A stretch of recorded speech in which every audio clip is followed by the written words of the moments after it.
a daring away mission to the planet's surface, with all our legacy cast back for a daring Mission Impossible style caper. Hey everyone, I'm Nick and welcome back to Sci-Finatics.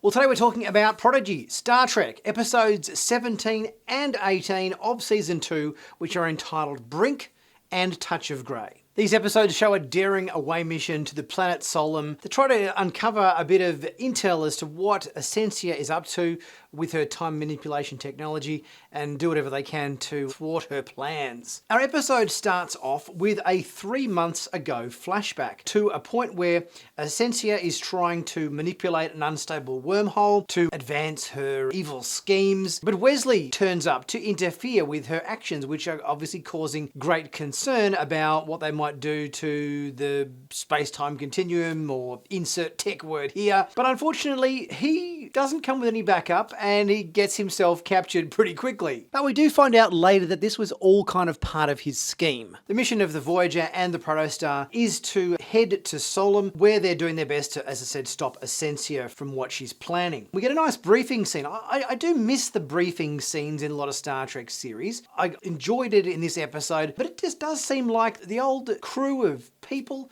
sitting around the boardroom table there in the observation lounge or wherever it happens to be on starships. It was always a great dynamic on whether it was Voyager or Next Generation or whatever.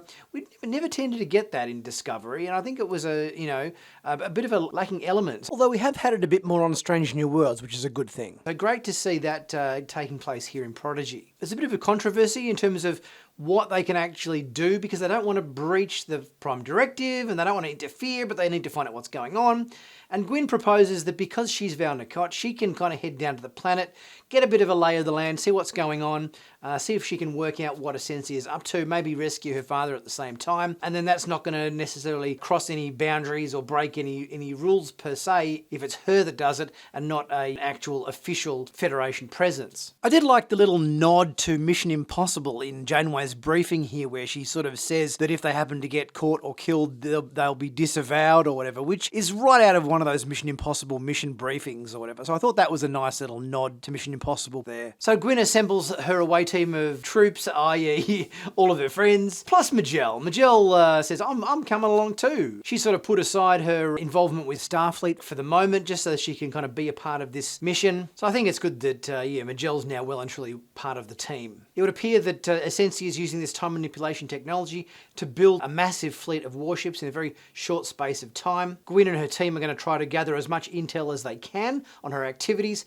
and do their best to save her father Iltheron at the same time. They get beamed down to Solem, and it seems like the vibe that's going on down there and the mood amongst the public is a little bit grim. Dreadnoks walking the streets like stormtroopers. The city is under kind of martial law. Everybody's very tense. People are living in fear. It's not a great environment that Asencia is basically fostering on her planet. The kids implement this cloaking field that rocks kind of come up with to disguise their presence there on the planet so they can sort of sneak around in a somewhat stealthy way. But it's not the best cloaking field. It's sort of like, these people aren't cloaked. You can clearly see a gigantic bubble walking down the street that occasionally fritzes, and you can see everybody huddled under the bubble. So it's sort of like, are you serious? This cloaking field is not fooling anybody. This is not like Harry Potter's cloak of invisibility, where the second you put it over your head, you are 100% invisible and you can wander around and check out stuff without the chance of being seen. You can clearly see there is a bubble and there's a haziness and a shifting of light and everything around this thing. It's not really a very good cloaking field. Lucky for them, the Val Nakot guards on Solem seem to be somewhat intellectually disabled, looking at this thing quite obviously and then not doing anything about it, which seems very strange. We end up at Iltheron's observatory, where his dreadnought there is reactivated, and we actually find out that the person that's been helping him and leading a sort of somewhat rudimentary resistance against Asencia is young Asencia. She is the younger version of the old Asencia who's taken over the planet, and she despises her older self. She doesn't like what she's doing, doesn't agree with her tactics and everything.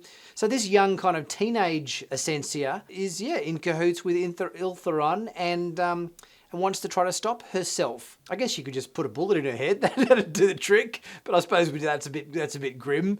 That'd solve the problem very quickly. But yeah, obviously let's try to fix it, not have to go to those sorts of extremes. The away mission has a bit of a dilemma to get over because it seems that they're going to have a bit of trouble in splitting their team between, the two different tasks they have to achieve, i.e. saving Wesley or saving Iltheron.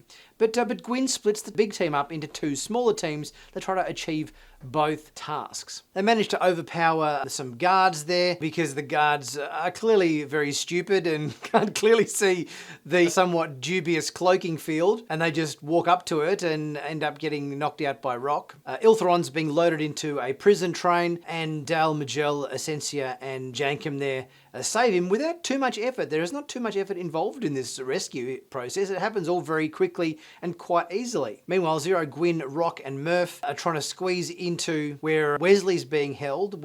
Murph squeezes in through a hole in the wall, and they have to manipulate a knocked out guard, kind of Weekend at Bernie's style, to confuse some of the other guards and send them on their way. They find Wesley, and it seems like that he was expecting them all there, and pretty much all of the actions that have taken place up to this point seem to have been a complete plan on his behalf to get Asencia to build this very dangerous technology, which is the technology that they end up needing to send the Protostar back to Tars Lamora.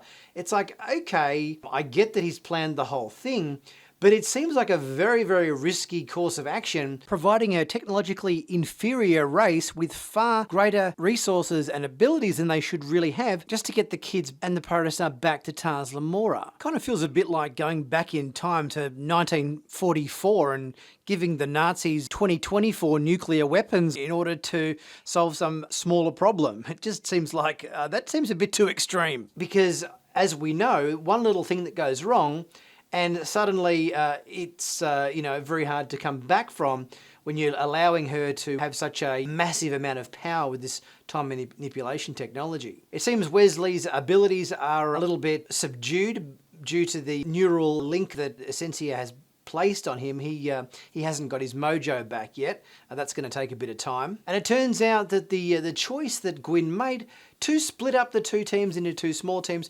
wasn't a great choice, because Wesley informed them to stay together, and they didn't do that. They split off into two different teams, and it's like, hang on, you weren't that specific. We thought you just meant to generally stay together. Don't be in each other's pockets every second of the day within a meter from each other. We thought just generally, they're all on the same ship, they're all part of the same crew and everything, that's together. Oh no, Wesley needed more specifics than that. He needed to stay absolutely together on every single mission, because now things have gone a little bit astray, and it seems that everybody ends up getting themselves captured. They've all got all the guards coming in, they're about to be hauled off by Valnacott troops and everything, but Dal throws an emergency transport device there to Wes, orders only two to be beamed up. Wes and Iltheron get beamed back to Voyager.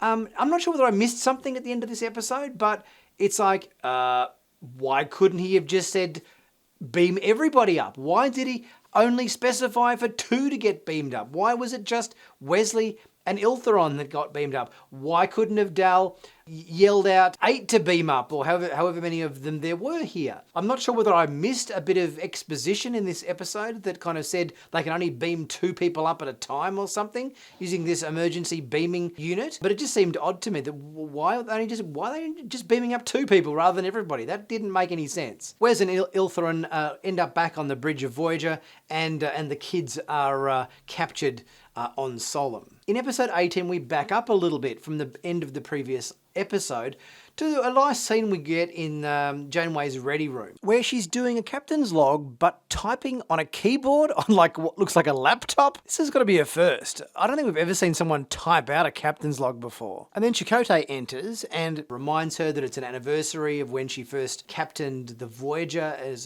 her first command, where he presents her with what seems like a gift, her first comm badge there from Voyager in a display case. It was quite a nice scene between these two. The reminiscing reminiscing and the nostalgia. Janeway, being handed her old comm badge there from Chakotay. Although we did see this comm badge before, back in episode 5, so it kind of seems weird that Chakotay was presenting it to her as some sort of gift when it was just sitting on Janeway's shelf in her office previously. At this point, Wes and Iltherin beam onto the bridge of Voyager, and we pick up kind of where our last episode left off. This is the first time we've had a pre-title sequence teaser from Prodigy. Normally, we just go straight into the opening title sequence, but this is the first time we've had a scene before the titles. Wes and Iltherin go to sickbay. They get examined by the doctor. It appears that Wesley's abilities have been somewhat tainted by the neural device Asencia had him hooked up to, so he's not going to be of any help to anybody as a traveller. He can still be a valued member of the crew and, be like another Starfleet officer again, but in terms of being able to snap his fingers and do time manipulation stuff and use traveller abilities, that stuff is not happening anytime soon. We get a broadcast from Asencia baiting Janeway to come down to the planet, and we see that the kids that have been taken hostage, they're now on a Valnicot prison train headed to some sort of execution arena. And Gwyn kind of reminisces about her choices here, thinking, oh geez, I should have done what Wesley told me, it was my command decision that screwed everything up. If I'd just not split the team up, we would all be fine.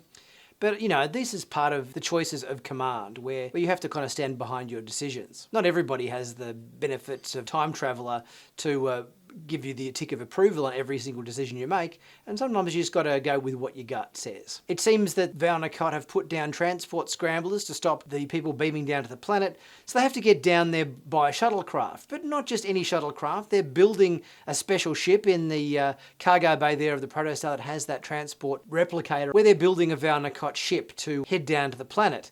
So we've basically got a secret away team headed down to the planet, and they need to pose as Valnicot soldiers to gain access to the planet. Kind of reminded me a little bit of that scene from Return of the Jedi where Han Solo, Luke Skywalker and Princess Leia have got that Imperial shuttle and they have to get through the security field to land down on Endor. So maybe a little bit of a Star Wars reference there. There was a nice little moment in the cargo bay while this ship was being built with a holographic Doctor talking to holographic Janeway, and maybe a little bit of a bonding moment between the two holograms here. I love the fact that when they were in the shuttle, they're headed down to the planet.